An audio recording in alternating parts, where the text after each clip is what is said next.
اسلام آباد، راولپنڈی اور مری میں آج تمام تعلیمی ادارے بند رکھنے کا فیصلہ۔ بلوچستان حکومت کا بھی آج تعلیمی ادارے بند رکھنے کا اعلان۔ دوسری جانب پنجاب یونیورسٹی کے آن کیمپس مڈ ٹرم امتحانات ایک ہفتے کے لیے ملتوی۔ ترجمان جامع پنجاب کے مطابق جامع میں کلاسز جاری رہیں گی۔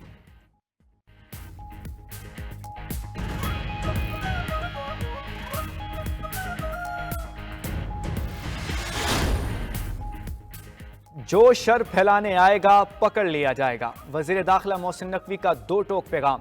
ڈی چوک کے دورے کے دوران باور کرایا کہ حکومت کو کسی کا ڈر نہیں۔ مہمانوں کی موجودگی میں شر پسندی ناقابل قبول قرار دے دی۔ تحریک انصاف والے ہمیشہ اہم مواقع پر ہی احتجاج کی کال دیتے ہیں۔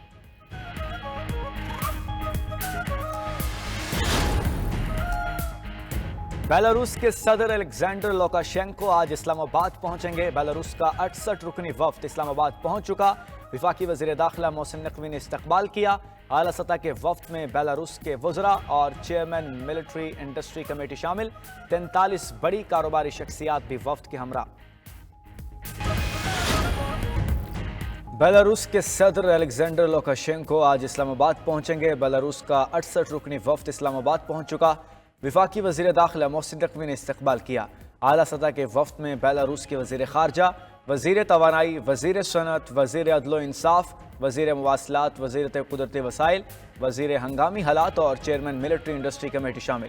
43 بڑی کاروباری شخصیات بھی وفد کے ہمراہ پہنچیں۔ محسن نقوی کی بیلاروس کے وزیر خارجہ میکسم رجنکوف اور وزیر توانائی سے ملاقات۔ دورہ پاکستان میں خوش آمدید کہا۔ وزیر داخلہ کا کہنا تھا کہ دورہ دو طرفہ تعلقات کو مزید مضبوط بنانے میں اہمیت کا حامل ہے۔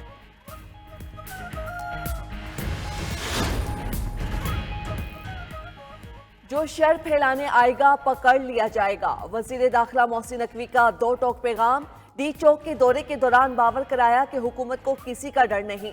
مہمانوں کی موجودگی میں شر پسندی ناقابل قبول قرار دے دی۔ تحریک انصاف والے ہمیشہ اہم مواقع پر ہی احتجاج کی کال دیتے ہیں۔ خیبر پختونخوا کے علاوہ کہیں سے کوئی نہیں نکلا۔ عوام کا تحفظ اولین ترجیح ہے۔ پورے ملک میں حالات نارمل، موبائل سروس چل رہی ہے، صرف انٹرنیٹ بند ہے۔ اسلام آباد، پنجاب سمیت پورے پاکستان میں سب ٹھیک ہے۔ راولپنڈی اور اٹک کا فضائی دورہ بھی کیا۔ وزیر داخلہ محسن نقوی کا سیکیورٹی انتظامات پر اظہار اطمینان۔ ایک روز کی ہڑتال سے 190 ارب کا نقصان ہوتا ہے۔ وزیر خزانہ محمد اورنگزیب نے احتجاج اور ہڑتالوں کے نقصانات بیان کرا دیے۔ کہتے ہیں محتاط اندازے کے مطابق ہڑتال کے باعث جی ڈی پی کو روزانہ 144 ارب کا نقصان ہوتا ہے۔ برآمدات میں کمی سے روزانہ 26 ارب کا خسارہ۔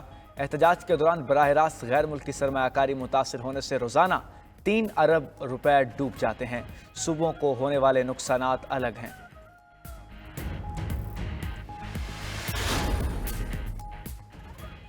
اسلام آباد، راولپنڈی اور مری میں آج تمام تعلیمی ادارے بند رکھنے کا فیصلہ۔ سیکرٹری جنرل پرائیویٹ سکولز کا کہنا ہے کہ موجودہ صورتحال کے پیش نظر بچوں کے لیے رسک نہیں لے سکتے۔ امن و امان کی صورتحال کے پیش نظر سکول بند کرنا مجبوری قرار۔ ادھر بلوچستان حکومت کا بھی آج تعلیمی ادارے بند رکھنے کا اعلان۔ نوٹیفیکیشن کے مطابق تعلیمی اداروں میں چھٹی کا فیصلہ پہیا جام ہڑتال کی کال کے باعث کیا گیا۔ دوسری جانب پنجاب یونیورسٹی کے آن کیمپس مڈ ٹرم امتحانات ایک ہفتے کے لیے ملتوی۔ ترجمان جامعہ پنجاب کے مطابق آج سے شروع ہونے والے مڈ ٹرم امتحانات ایک ہفتے بعد ہوں گے۔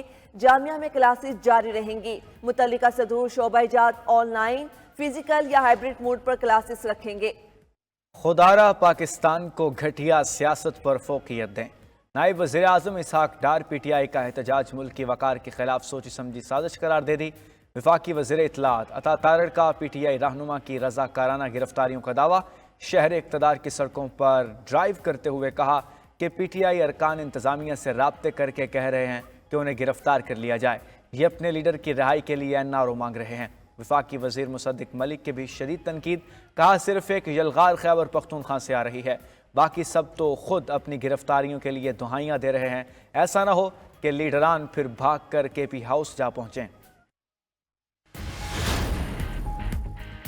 سندھ کے سینئر وزیر ناصر حسین شاہ نے پی ٹی آئی کو امن کے دھارے میں شمولیت اور شدت پسندی چھوڑنے کا مشورہ دے دیا۔ شرجیل میمن نے دعویٰ کیا کہ بانی P T I N R O چاہتے ہیں، انہیں 9 مئی کے واقعے پر معافی مانگ لینی چاہیے۔ الزام لگایا کہ پی ٹی آئی توڑ پھوڑ اور انتشار کی سیاست کرتی ہے۔ کچھ عرصہ قبل بھی اسلام آباد پر چڑھائی کی گئی۔ پیپلز پارٹی رہنما شازیہ مری کہتی ہیں قوم نے احتجاج کے نام پر فساد مسترد کر دیا۔ پی ٹی آئی جمہوری طرز کے انتشار سے لیڈر کی رہائی چاہتی ہے۔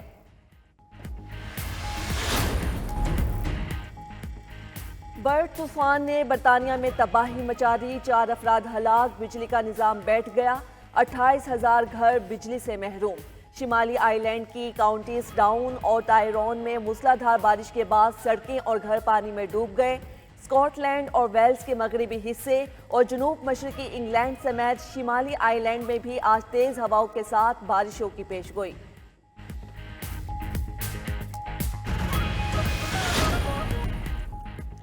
امیر جماعت اسلامی حافظ نعیم الرحمان نے نوجوانوں کا ساتھ مانگ لیا، مستقبل سنوارنے کی یقین دہانی، کہا نوجوانوں کو موجودہ نظام کے سپرد نہیں کریں گے، 2 سال میں 10 لاکھ نوجوانوں کو آئی ٹی کورسز کروا کر ان کا مستقبل بہتر بنائیں گے۔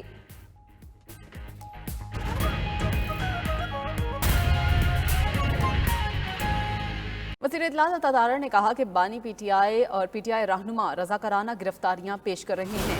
پی ٹی آئی اراکین نے انتظامیہ سے رابطے کر کے کہا کہ ہمیں گرفتار کر لیں۔ یہ اپنے لیڈر کی رہائی کے لیے نعروں مانگ رہے ہیں۔ ملک کی معیشت کو نقصان پہنچانے کی کسی کو اجازت نہیں دیں گے۔ راستے بند ہونے کی ذمہ دار صرف اور صرف پی ٹی آئی ہے۔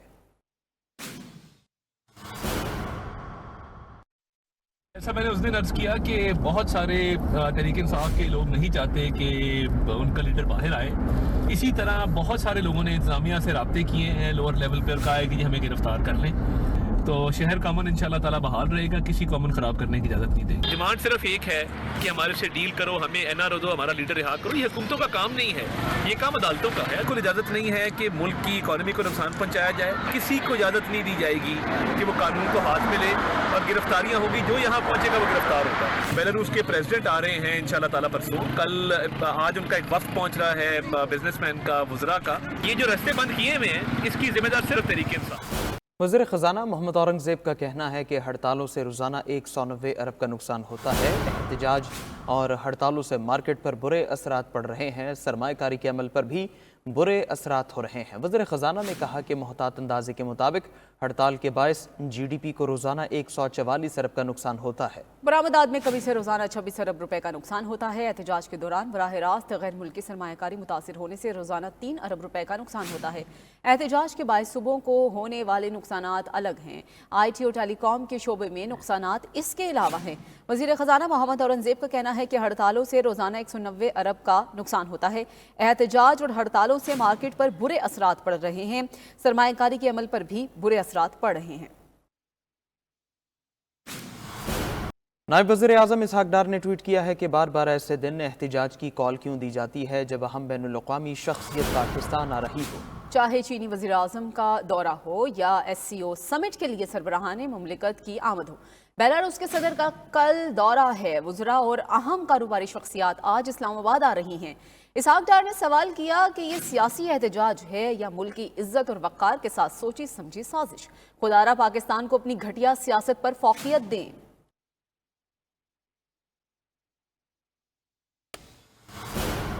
بلاول بھٹو نے ضلع کرم میں امن و امان کی صورتحال پر اظہار تشویش کیا ہے۔ گورنر خیبر پختونخوا سے رپورٹ طلب کر لی۔ چیئرمین پیپلز پارٹی نے کہا ضلع کرم بدامنی میں جل رہا ہے۔